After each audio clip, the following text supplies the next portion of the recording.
everyone and welcome to the Vogue Auto Group YouTube channel, which I know is very exciting. So basically what we're going to be doing on this channel is we're going to be reviewing all of the cars that we've got in stock as they come in and out of our dealership, and I'm going to be letting you guys know what I think of them. So if you're in the market, you know, you want to buy a car, you're not quite sure what you want, then definitely worth giving us a cheeky little subscribe, because we're going to be going through a lot of the cars that come in and out of here, whether it be super expensive and cool, which is a sneaky little peek of what's behind me, or whether it's something simple and cheap.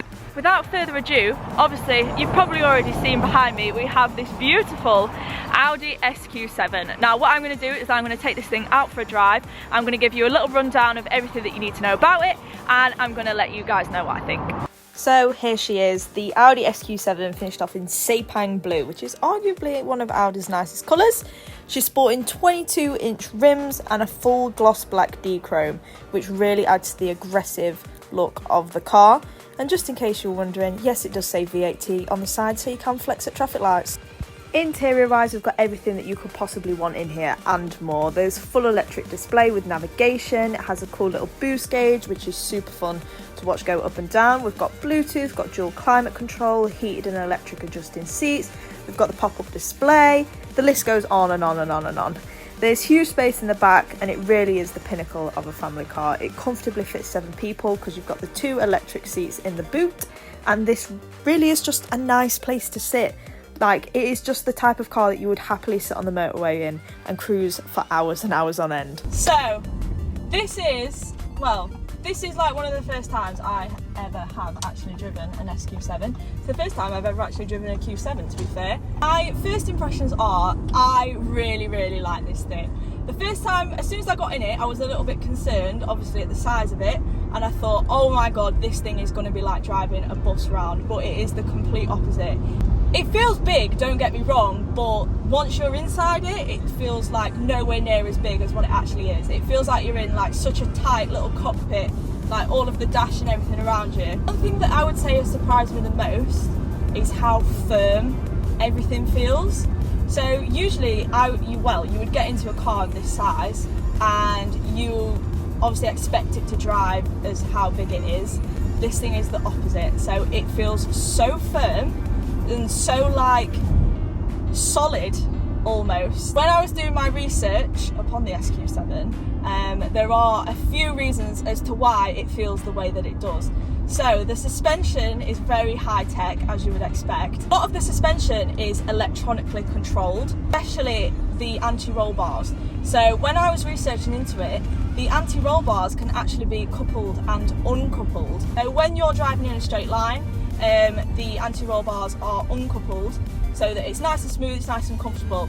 As soon as you start going around some bends, they electronically recouple, which then obviously stiffens the car up and makes it a lot more firmer around the bends, which you can 100% tell. As well as those anti-roll bar gadgets, as you will, the front and rear suspension is like completely separately controlled, and it's all electronic, and it basically eliminates the understeer and oversteer as you're going around corners, and this thing handles really well. Don't get me wrong, it's no F1 car, like I don't expect it to handle like that, but for a massive SUV, like it handles amazing. Like you can really throw it into the bends. It's so much fun! Obviously the big elephant in the room is the big twin-turbo V8 diesel under the bonnet. As you would expect, it is a big torquey machine. So it throws out 435 brake horsepower, 663 foot-pound of torque. Put it into short terms, that's a lot. And oh my god, do you feel it. So obviously diesels, you think, oh, an SQ7 and it's a diesel, what the hell? Like, yes, they're not like as performance-y as a petrol, but the torque is addictive. Yeah, the torque is absolutely addictive. This thing pins you back in your seat like nothing else, and it sounds amazing. Obviously, yeah, it's a V8, but it is a V8 diesel, but it still sounds absolutely unreal. Like, you really get like that V8 rumble, which sounds chef's kiss. As well as having 435 brake, The 0 to 60 on this is also really impressive. For a car that weighs nearly 2.4 tonnes, it does 0 to 60 in 4.6 seconds. There's 0 to 60 is where you put your foot down and and then you look at the speed and you're like, how was that even possible? Like, I think it's the sheer size of the thing and how fast it actually moves that is the most mind-blowing. We're bigging it up in terms of performance, but obviously this thing isn't made to be a performance car. It's made to be like a daily car, like it's your family car. So around town, I think the extra urban MPG is supposedly 42 miles per gallon. Obviously that's motorway driving. The urban MPG is 33 miles per gallon. Obviously that's just driving round. So the combined is 38. So I have been driving this thing around town mostly. I've not really done any motorway driving in it. And the current MPG is 28.4, which is not bad actually, because I have been putting my foot down and I have been putting this thing through its paces. And so to still be putting out 28.3 miles per gallon, well it's gone down to 28.3 now, is very impressive. Obviously as a daily drive around car that is a performance side of the car, very good. Yeah, I haven't taken it on the motorway yet, so I can't vouch on what it would be like, but it does have an 8-speed Triptronic gearbox. So obviously in 8th gear cruising on the motorway at 70, I can imagine this thing munches miles like they're going out of fashion. A good thing about these Audis is obviously with the way that the world is going now, diesels are kind of like the black sheep of the car world.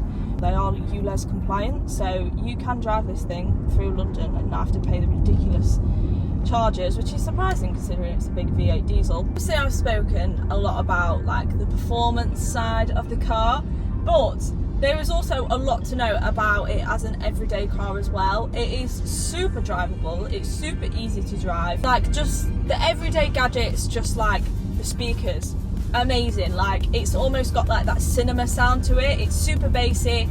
You can literally hear it the whole way around the car. It's controls on the center, like the center console, super easy to use. It's super like simple, but it looks amazing. Got these screens as the dials, which same again, super easy to navigate around with just the buttons on the steering wheel. You can switch between like fuel, radio, map, and then you've got that massive like map that comes up on the dials, which is so cool. You've literally got everything that you could possibly want from a car. As the car it is intended to be, which is a big family car, it suits it perfectly, which you would expect. But you've got the best of both. We've been out for a drive, we've let the V8 rumble run loose. What do I think of this car? Personally, I didn't quite know what to expect when I first got into it. I didn't know whether I was going to love it or hate it.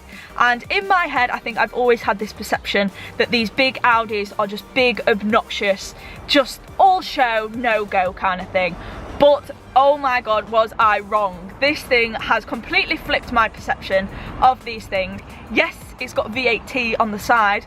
Like I said, I just thought that was show, but no, this thing moves, it is fast, and it has the actual supporting modifications to make it a really nice car to drive. It has almost like a split personality. It's got that side to it, but it's also got the typical, really useful, comfortable, like great daily car aspects about it. It is just a big SUV at the end of the day, but it's just one of those that's got the best of both worlds.